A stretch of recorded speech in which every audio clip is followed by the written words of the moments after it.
Hey guys, welcome to Outshine with us. What's up? So, in this video, we will learn about phrasal verbs, right? Because in spoken English, phrasal verbs make a very important part, right? So, in order to speak English fluently, you also need to learn these phrasal verbs. So, today we are going to discuss very important or most commonly used phrasal verbs. We will start with the first one. So in this video we will take the phrasal verb, then its meaning, then its example, so that you may know how to use these phrasal verbs in daily sentences, right? So let's start without wasting any time. First is get over. Get over का मतलब क्या होता है? It is to overcome. किसी चीज से बाहर निकल आना इज टू गेट ओवर और ओवरकम, राइट?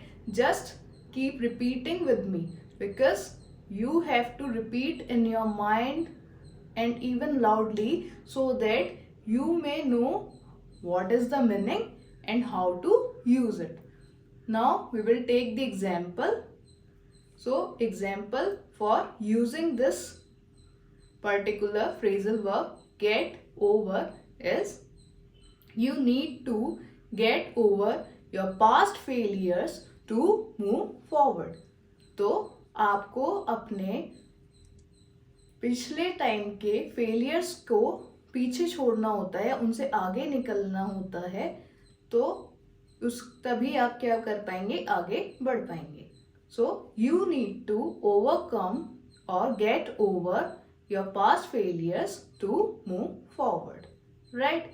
तो आगे बढ़ने के लिए पहले आपको अपने जो पिछले फेलियर्स हैं या विफलताएं हैं उनको ओवरकम करना पड़ेगा या उनसे गेट ओवर होना पड़ेगा, right?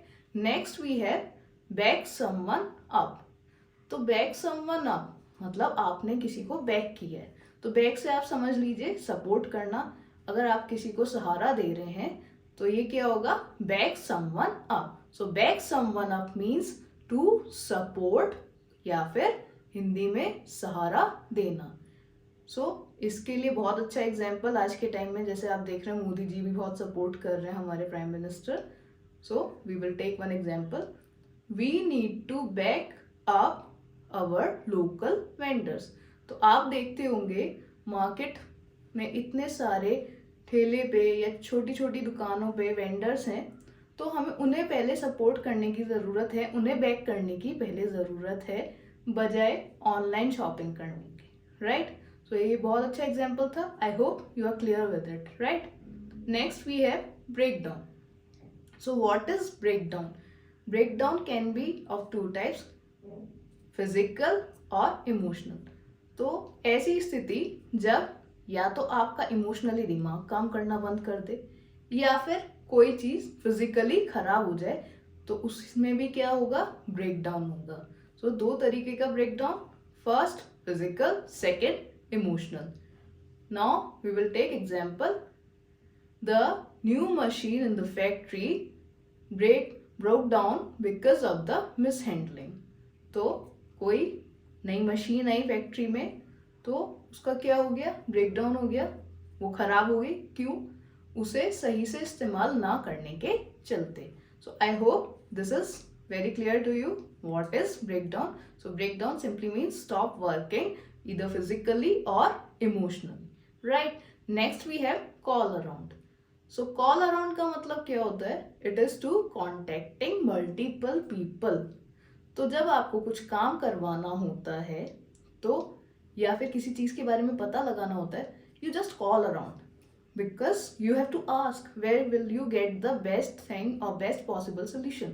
So you have to call around. Call around से simply समझ लीजिए आप कॉल करेंगे और सबको पूछेंगे, right? So call around means contacting multiple people. So example, Ravi called around to find the best coaching center. So Ravi ने क्या किया, कॉल किया सब तरफ जिससे उसको पता लग पाए किसके बारे में, कि इस एरिया का बेस्ट कोचिंग सेंटर कहाँ पर है, right? Next we have calm down.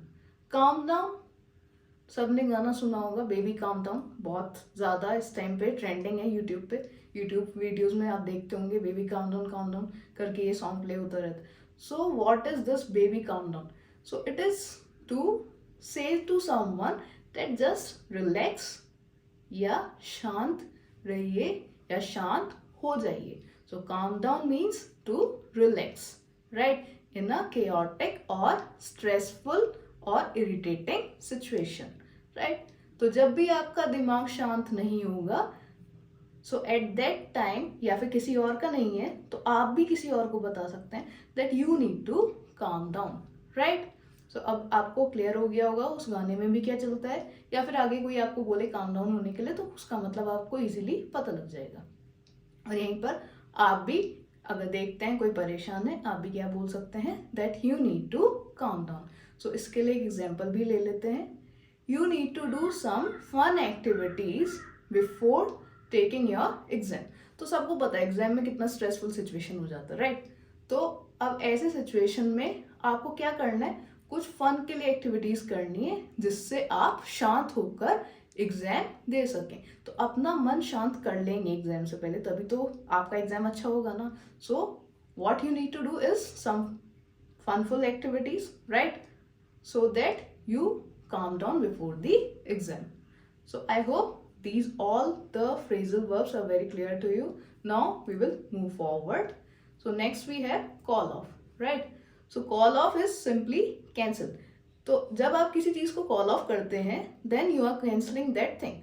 So mainly ये कहाँ पर होता है, जैसे कोई इवेंट होने वाला है तो आप उसको क्या कर सकते हैं, कॉल ऑफ कर सकते हैं। जैसे आपने कोई बर्थडे पार्टी रखी पर कोई ऐसी सिचुएशन आ गई है आपकी फैमिली में जिसके चलते आप उसको होस्ट नहीं कर पाएंगे, then what will you do, you will just call it off, right. So we will take one example, the party was called off at the 11th hour. So यहाँ पर मैंने दो फ्रेजल वर्ब यूज किए हैं, एक तो 11th our और उससे पहले कॉल ऑफ मैं आपको बता चुकी हूँ। Then what is 11th hour? 11th hour is the last moment, right. So आप इसको दो तरीके से बोल सकते थे। पहले the party was called off at the last moment, और मैंने क्या यूज किया, the party was called off at the 11th hour. So दोनों सेम है, 11th आवर का मतलब क्या हो गया, last moment, right. I hope you are clear. So इस एग्जाम्पल के थ्रू मैंने आपको दो फ्रेजल वर्ब बताए, पहला call off to cancel, right, next 11th hour, right. So 11th hour का मतलब क्या हो गया, last moment. Now next is check out. So check out आपने सुना होगा, थोड़ा वल्गर भी होता है, राइट, और एक सिंपली वेरीफाई अ पर्सन और एनी डॉक्यूमेंट। तो जब आप किसी चीज को चेकआउट कर रहे हैं तो आप देख रहे हैं कि उसका कंटेंट ठीक है या नहीं है, या वो इंसान वो ही ऑथेंटिक या जेन्युइन इंसान है या नहीं है, राइट। सो किसी की ऑथेंटिसिटी या जेन्युइननेस देखने के लिए आप क्या करते हैं, चेकआउट करते हैं। दूसरा सिचुएशन चेकआउट करने के लिए होता है फ्लर्टेशियस सिचुएशन, राइट। अगर कोई लड़का किसी लड़की को गलत नजर से देखता है या कोई लड़की लड़के को गलत नजर से देखती है, that is also checking out someone, right. So आपको दोनों पता लग गया। अब पहले के लिए एग्जाम्पल देख लेते हैं। You should check the documents out before signing them. अगर आपको कोई कहे कि आपको कोई कागजात या डॉक्यूमेंट्स साइन करना है तो क्या आप सिंपली आंख बंद करके साइन करेंगे? No, that shouldn't be the case, right, because you need to verify that whatever is written there it is correct or not, or any malicious thing has been put down on the document, so which can harm you in future, right. So you have to be very sure that it is nothing against you, so you need to check the documents out before signing them. I hope you are very clear with it, right. Next we have clean up. So clean up का तीन तरीके से हम इस्तेमाल करते हैं। Clean, simply clean करना किसी एरिया को, right. Then clean up is to be extremely successful at something, right. Then we have clean up कि अपनी जो भी बुरी एक्टिविटीज हैं उनसे निजात पा लेना या उनसे छुटकारा पा लेना। सो क्लीन अप, पहला सक्सेसफुल होने के लिए हम एग्जाम्पल देख लेते हैं. Team India will clean up at the ICC world cup 2023. So I assume that you must be knowing that ICC World Cup 2023 ODI World Cup is coming up soon, right? In October it will start. So hum as an Indian, what we will think that India will clean up. So India अब की बार जीत जाएगी क्या ICC World Cup 2023, right? Next we have clean up for living bed activities, right? So Ria was warned by her parent to give up or to clean up what? Alcohol, or if she doesn't then she will be sent to the rehabilitation center. तो रिया है, उसको drinking problems हैं, तो अब उसके parents ने उसको last warning दी है उनको छोड़ने के लिए, राइट? अगर वो ऐसा नहीं करती है तो उसके पेरेंट्स उसको कहाँ पर भेज देंगे? Rehabilitation centre. So rehabilitation centre क्या होता है? जहाँ पर ये सब आदतें आपसे कोई फोर्स के साथ छुड़वाए या आपको एक पूरा मेंटल कंडीशनिंग के साथ छुड़वाए, right? So I hope you are clear with that, right? Next simply clean up मतलब साफ सफाई करना. So Ajay cleaned up the living room. तो अजय ने लिविंग रूम क्या होता है? जो आप पहले के ज़माने में ड्राइंग रूम जैसे बोलते थे, आज के ज़माने में वो क्या हो गया है? Living room, right? So living room वहाँ पर जहाँ पर आपके गेस्ट बैठते हैं. जैसे ही आपके घर में कोई गेस्ट आया, आप उसको कहाँ पर ठहराते हैं? तो पहले के ज़माने में बैठक होती थी, ठीक है? अब क्या हो गया? Drawing room, living room, right? So Ajay ने क्या साफ किया? लिविंग रूम साफ किया. तो यहाँ पर भी किसका इस्तेमाल हुआ? क्लीन अप का. सो आई होप इसके 3 यूजेस क्लीन अप के आपको बहुत आसानी से समझ आ गए होंगे, बहुत क्लियर हो चुके होंगे. Next we have come around, right? So come around, घूमना, राइट? पहले आप इस पॉइंट पे थे, फिर आप इस पे आ गए, तो आपने क्या किया? You have changed your opinion, right?